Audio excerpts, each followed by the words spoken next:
So this one starts off really, really depressing, and I'm very sorry about that.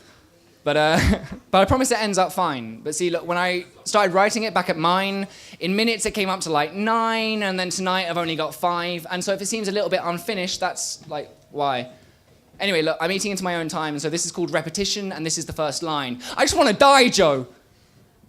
I did say it was depressing. But honestly, if you can show him something I can't, then please feel free, because me, I'm going to die alone. I know it. Now, most of us wear our hearts in our sleeves, but he holds his in his chest, where it can most change and most affect everything going on in his head. I just want to die alone, Joe, he said. And I have to agree. It's me, sitting on the side of his bed, the frayed not failure in my hands and his hands on his head, and he said, I think I'm going to die alone. And I just said, I know. Because I can't say that he won't again. I mean, most of our friends lost hope and then went, and yeah, he knows that I won't, I guess. But we both know that is just a stroke of fucking luck. And so now it's just us, stuck, sitting, silent. He checks his cheeks and wonders where the time went.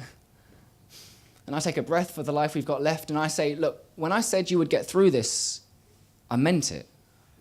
But you've got to try. And he looks at me with nothing in his eyes, and he says, fuck you.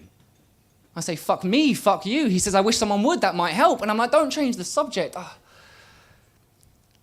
he says, I know, I'm trying. He says he is, and he is. But with what he's got, it's a struggle just to get up and stay that way. And here he's tasked with moving past yesterday's drunken mistakes, and he can't.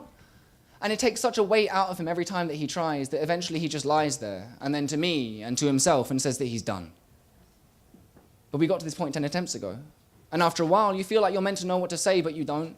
All the words of reparation start to sound the same, and you feel like you are standing still, aging without changing, because we found the game now of up, and then down, and then over again.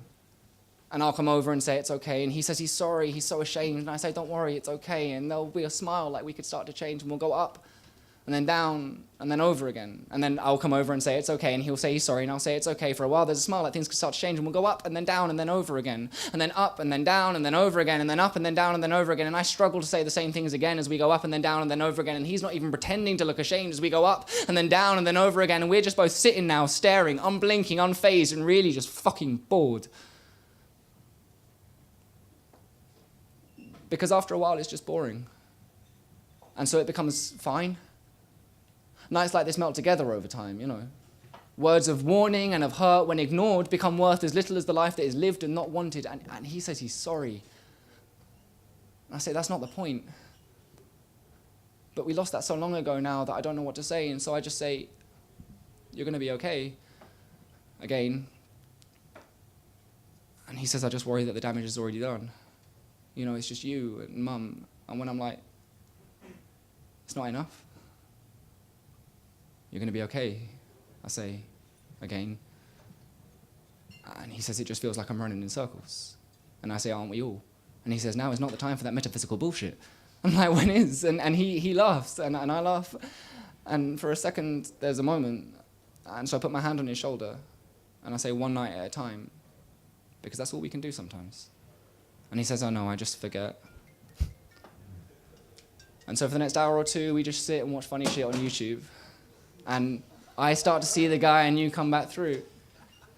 But by then, it was getting late. And so I just said, mate, I love you. And he says, I know, you too. And so I took the bottles and the rope, and I left. And I put one in each pocket, so I would never forget. Thank you.